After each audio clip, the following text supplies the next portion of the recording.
So till now we have discussed about the compensation formula regarding the metabolic acidosis and alkalosis. For metabolic acidosis, the compensation formula is 0.5 into bicarb plus 8 plus minus 2, discussed in the previous lectures, and how to apply it on ABGs. The for metabolic alkalosis we are having 0.6, and to increase in bicarb, this is not the actual bicarb value, this is the increase in bicarb, plus 40, already discussed in the previous lecture. Now we will talk about the compensation formulas regarding the respiratory acidosis and alkalosis. So the first thing you would like to know regarding the compensation formula for respiratory acidosis and respiratory alkalosis is it acute or chronic? Is it acute or chronic? The respiratory acidosis or alkalosis, is it acute or chronic? So how would you know that? First thing is history. So the history, if the history is less than 48 hours, this is acute. If the history is more than 48 hours, this is chronic. So the first thing is chronicity. The second thing is very easy. Apply formula.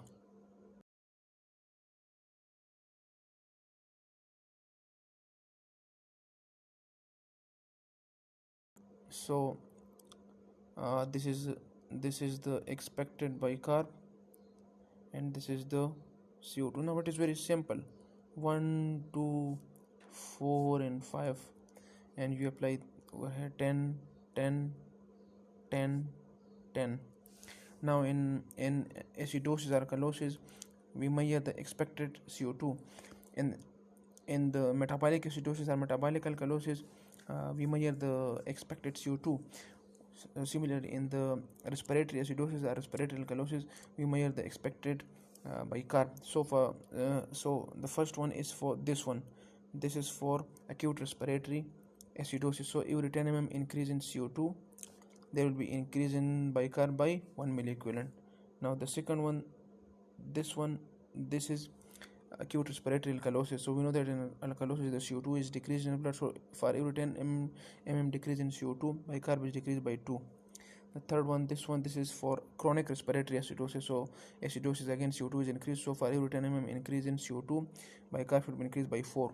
The last one, this is for respiratory alkalosis, that is chronic respiratory alkalosis.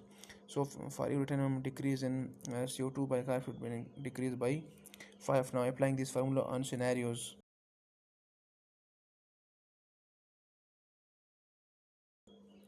Now this is a scenario of a patient with COPD. We know that COPD is a chronic disease. It is a chronic obstructive, so it is a chronic disease. And we, from the previous slide, we discussed that for every 10 mm increase in CO2, bicarb should be increased by 4. So here the CO2 is increased by 20 mm. That is the given figure is 60, while the normal value is 40. So that is increased by 20. So the expected CO2 should be increased by 8. And we know that the normal bicarb is 24. So 24 plus 8 gives you 32. So this is chronic compensated respiratory acidosis.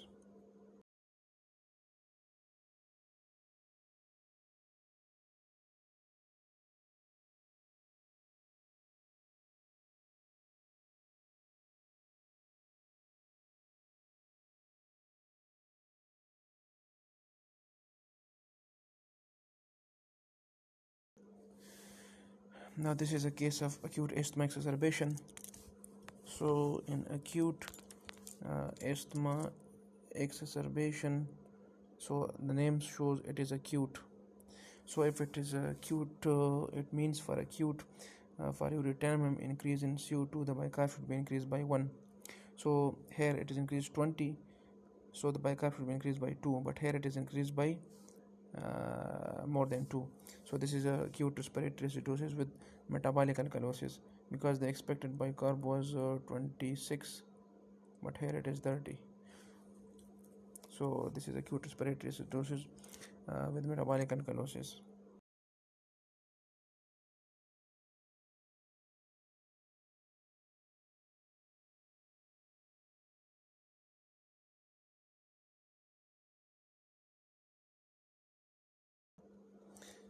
So this is a scenario of pulmonary embolism. We know that is acute phenomena. So we will apply the acute formula for respiratory alkalosis. In pulmonary embolism, respiratory rate increases. If the respiratory rate increases, so the CO2 washes more. If the CO2 washes more, there is respiratory alkalosis. So this is acute respiratory alkalosis, and we know that for every 10 mm decrease in CO2 by carb should be decreased by, for acute, by 2. Here the normal bicarb is 24 and the CO2 is decreased by 20. So if the CO2 is decreased by 20, the CO2, the bicarb should be decreased by 4. So from 24 to 20, but here it is 13. So it means it is a acute respiratory alkalosis with metabolic acidosis.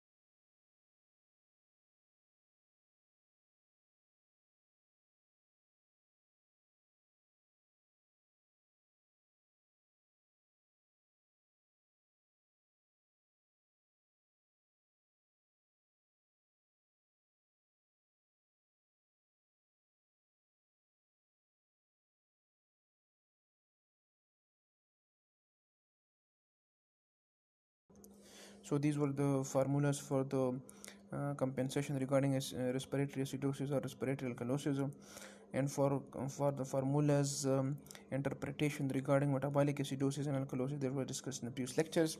The first step was whether this is acute or chronic. That was very important. So we can calculate it from the history, but we can also calculate it from formula.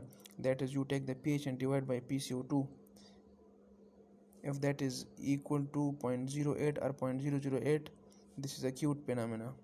If you do not know about the history, whether acute or chronic, if it is 0.03 or 0.003, then this is chronic respiratory acidosis or chronic respiratory alkalosis. So 0.008 and 0.003, this figure should be memorized if you don't know the history.